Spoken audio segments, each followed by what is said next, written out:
नीरज नयन मोद मंगल अयन नाल तेरी मैं लेनू बलाय राघव ललन तेरे को नहीं छोड़ा तुलसी ने, इसलिए कि लोक मत की उपेक्षा की नहीं जा सकती। एक और प्रश्न में तुलसी ने रखा, मैं थोड़ा सा बता रहा हूँ। उन्होंने कहा अपने राम के ऊपर छोड़ दिया कि मैं तो लोक को बहुत मानता हूँ, लेकिन अब आप निर्णय लीजिए कि लोक बड़ों की वेद।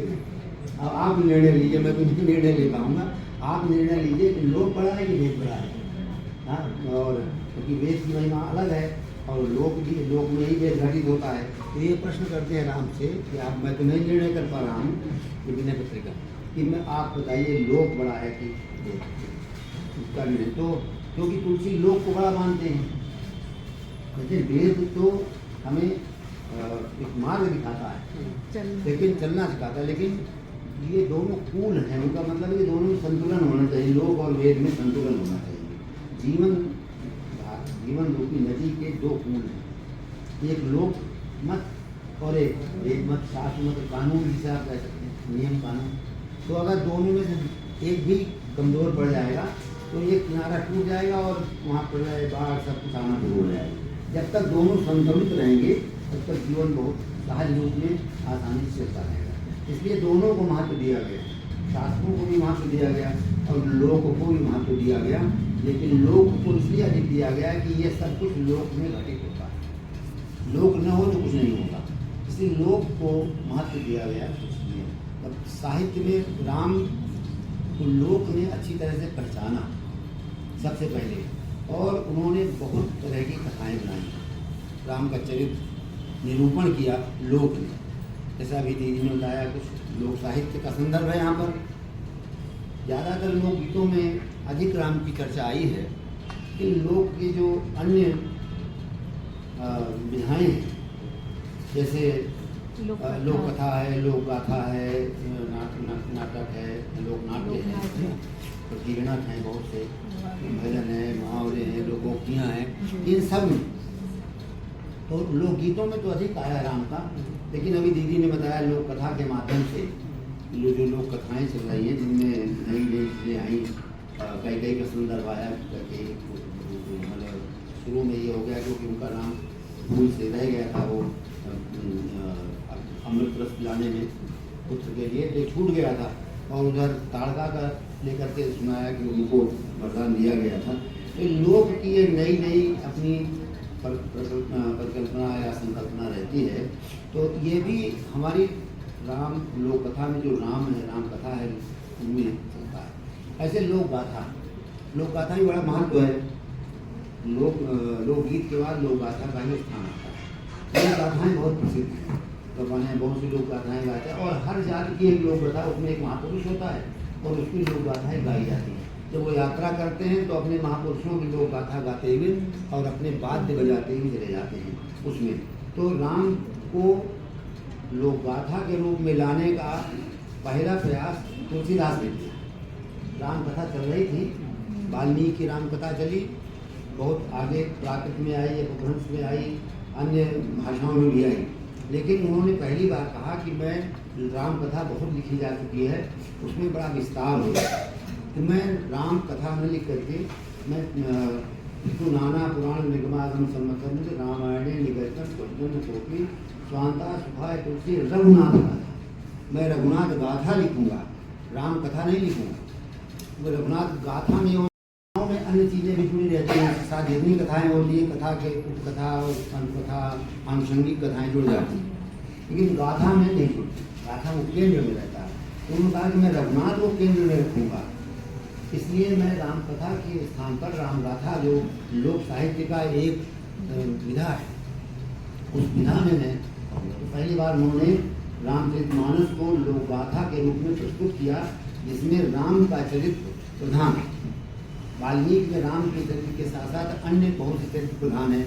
लंबी लंबी कथाएँ अन्य लोगों की चली जाती हैं उसमें रावण को लीजिए, जो केवल एक रावण नहीं है वाल्मीकि में, अरे रावण मिलेगा, मैं रावण मिलेगा, तो कई तरह के पाताल में रावण है, तो ऊपर है, तो कहाँ, सभी रावण को जिससे युद्ध होगा, लेकिन तुलसीदास ने कहा जो राम से जिसका युद्ध हो रहा है मुख्य रावण, इसलिए आपकी जानकारी के लिए बताएं कि उन्होंने वाल्मीकि में युद्ध कांड है और उन्होंने लंका कांड रख दिया।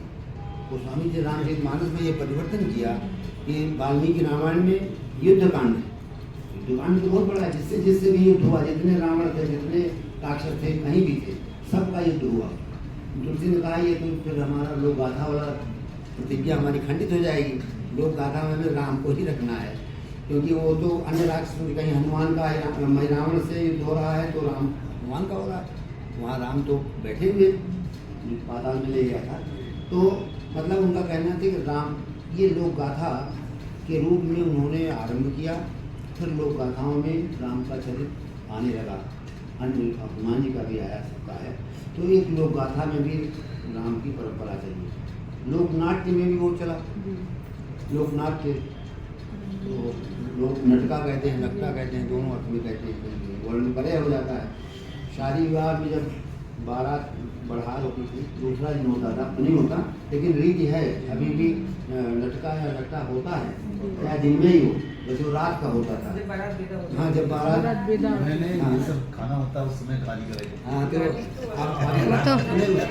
उसका वो बड़ा एक सहज कारण था, नाटक कर दी थी और उसमें लाठी डंडा या सच्चेल ले करके पुरुष वेश में खड़े और उत्साह के साथ, कि ताकि लोगों को मालूम न पड़े कि यहाँ पुरुष नहीं है या ऐसा कुछ उनमें एक भाव रहे।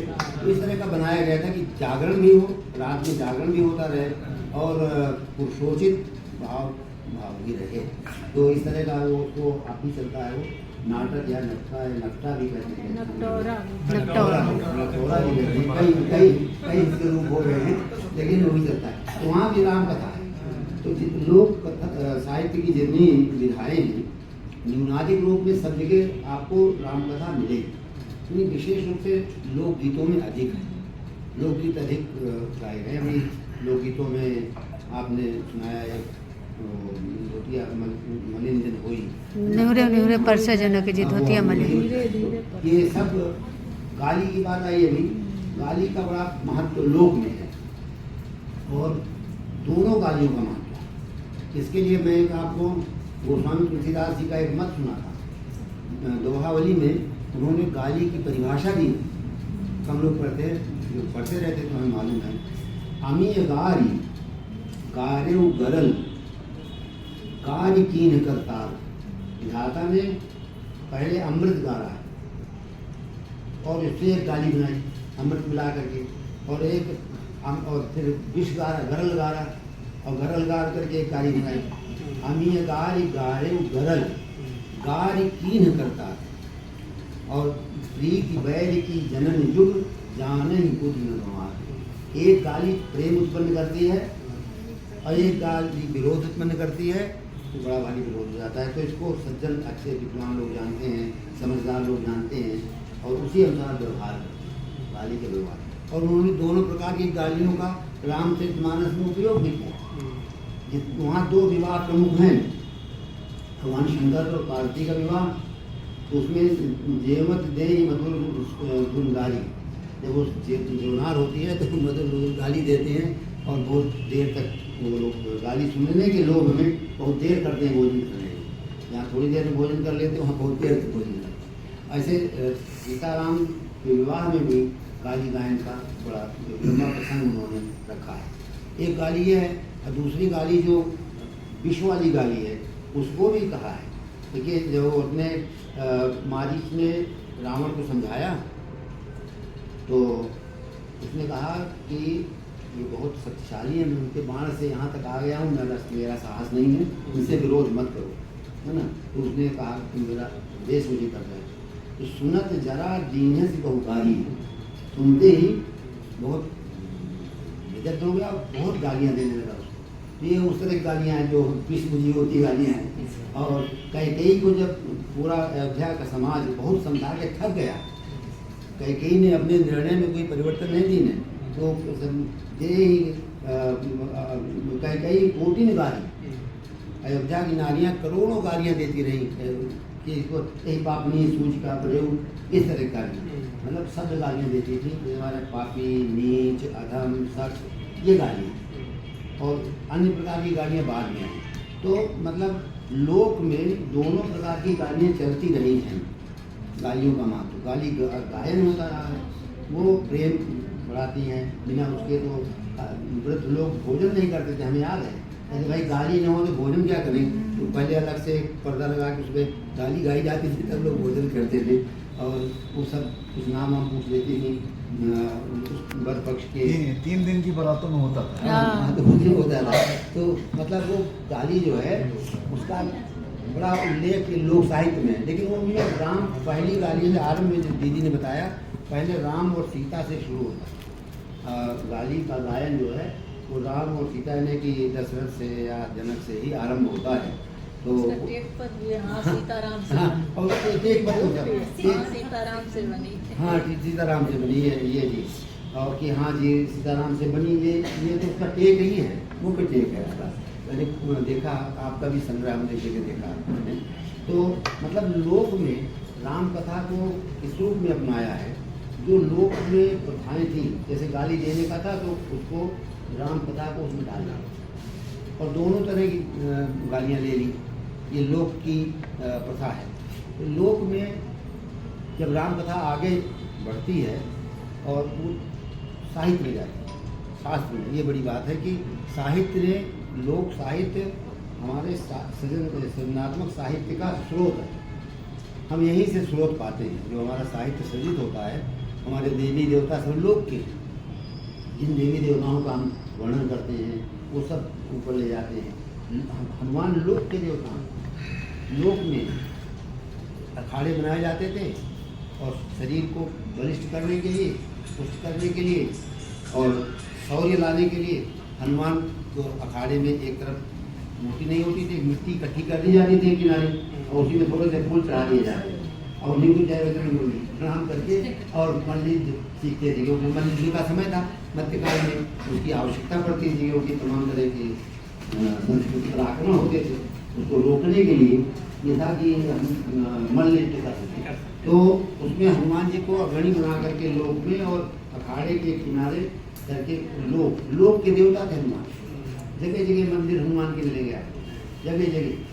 और हनुमान जी की जय, भूत चार निकट नहीं आवे, इसलिए भगवान ने लिखा हनुमान चालीसा।